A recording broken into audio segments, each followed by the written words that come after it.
When it comes to how they come in, then again it involves the ambulance system. And when it comes to trauma, we look at three main things. We have to look at the pre-hospital care, the transportation of the patient, and also the hospital care.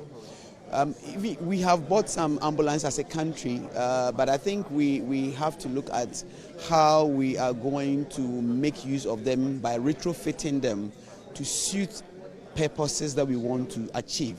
So, for example, we can have different types, like a basic life support ambulance, where you know that if somebody has just a minor pain or issue that is related to an outpatient, you can use that for.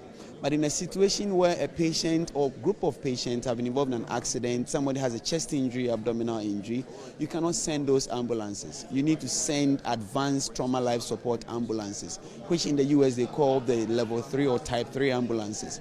And those are the things that we have to look at, not just the ambulances, but what they are retrofitted to do.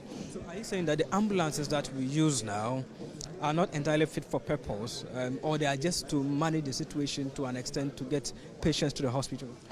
I think when it comes to trauma per se, we would have to actually up our game in terms of how we retrofit the ambulances for that.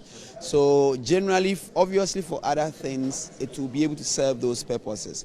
But in terms of trauma, we have to do something about the type of ambulances that we have. Yeah. So at your unit, how are you able to manage trauma?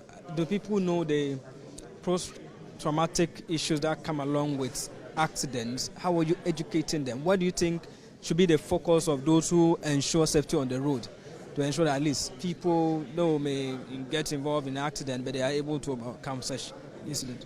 So, I mean, we have to look at it from even outside the hospital, as I've been saying. And one of the things that we actually have to look at necessarily is finding ways to get the DVLA that issue these licenses for the drivers to introduce training drivers by being bystander caregivers.